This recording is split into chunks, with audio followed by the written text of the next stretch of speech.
اعوذ باللہ من الشیطان الرجیم بسم اللہ الرحمن الرحیم الف لام میم ذالک الکتاب لا ریب فیہ ہدی للمتقین الذین یؤمنون بالغیب ویقیمون الصلاة ومما رزقناہم ينفقون والذین یؤمنون بما انزل الیک وما انزل من قبلک وبالآخرة هم یوقنون اولئک علی ھدی من ربہم واولئک هم المفلحون۔ اس سورت کا نام سورۃ البقرہ ہے۔ یہ قرآن کریم کی سب سے لمبی سورت ہے، چونکہ اس سورت میں اس گائے کا واقعہ مذکور ہے جسے ذبح کرنے کا حکم اللہ تعالیٰ کی طرف سے بنی اسرائیل کو دیا گیا تھا۔ اس لیے اس سورت کا نام سورہ بقرہ ہے، کیونکہ بقرہ عربی میں گائے کو کہتے ہیں۔ سورت کا آغاز اسلام کے بنیادی عقائد یعنی توحید، رسالت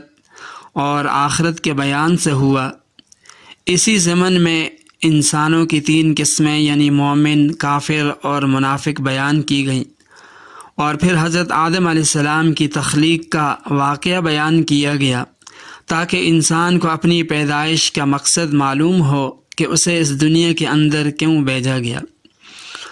اس کے بعد آیات کے ایک طویل سلسلے میں بنیادی طور پر خطاب یہودیوں سے ہے جو بڑی تعداد میں مدینہ طیبہ کے آس پاس رہتے تھے۔ اس کے علاوہ اس صورت میں مسلمانوں کے انفرادی اور اجتماعی زندگی سے متعلق بہت سارے احکامات بیان کیے گئے، جن میں عبادت سے لے کر معاشرت،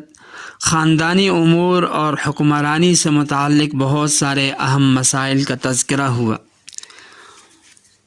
احادیث کے اندر سورہ بقرہ کے بہت زیادہ فضائل بیان ہوئے۔ ایک حدیث میں آپ علیہ السلام نے فرمایا کہ ہر چیز کا ایک اعلیٰ حصہ ہوتا ہے اور قرآن مجید کا اعلیٰ اور برتر حصہ سورہ بقرہ ہے۔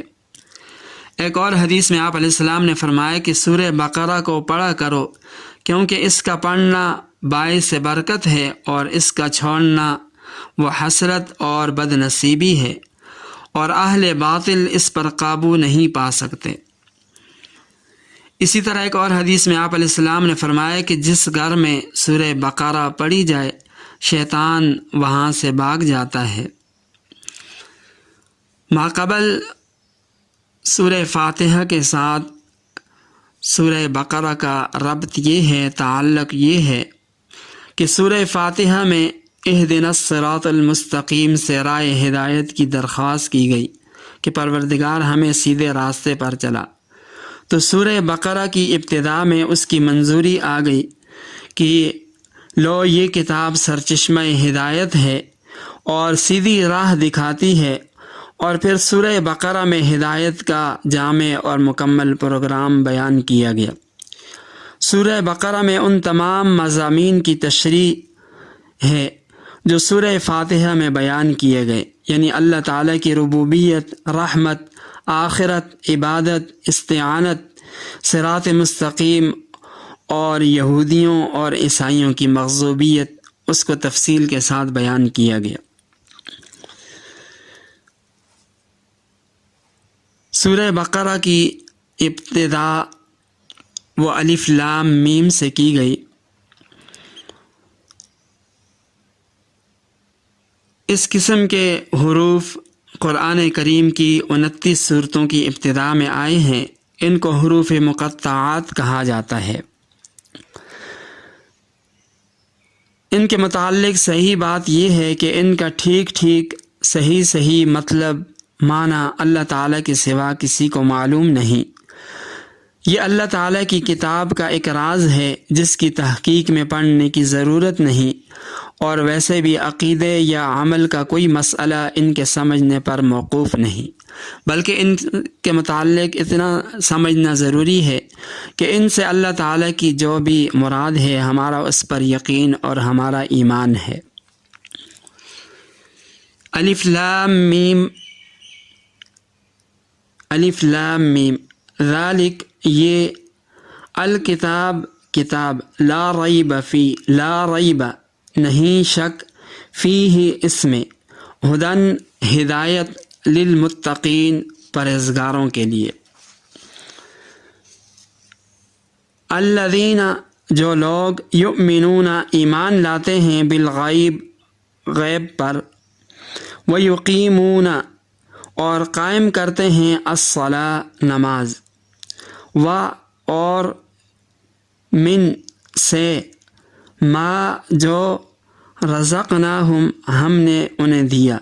ینفقون وہ خرچ کرتے ہیں، اور الذین جو لوگ، یؤمنون ایمان رکھتے ہیں، بما اس پر جو، انزل نازل کیا گیا، الیک آپ کی طرف، وما اور جو، انزل نازل کیا گیا، من سے، قبلک آپ سے پہلے، اور بالآخرت آخرت پر، ہم وہ، یوقنون یقین رکھتے ہیں، اولئک وہی لوگ، علی پر، ہدن ہدایت، من سے، ربہم اپنا رب، واولئک اور وہی لوگ، ہم وہ، مفلحون کامیاب۔ یہ تو ہوا اس کا لفظی ترجمہ۔ اب آتے ہیں اس کا بامحاورہ ترجمہ کرتے ہیں۔ الف لام میم، ذالک الکتاب لا ریب فیہ ھدی للمتقین، یہ کتاب ایسی ہے کہ اس میں کوئی شک نہیں، ھدی للمتقین یہ ہدایت ہے ان ڈر رکھنے والوں کے لیے، الذین یؤمنون بالغیب وہ اللہ تعالیٰ سے ڈرنے والے ایسے لوگ ہیں کہ یؤمنون بالغیب وہ ایمان لاتے ہیں چھپی ہوئی چیزوں پر،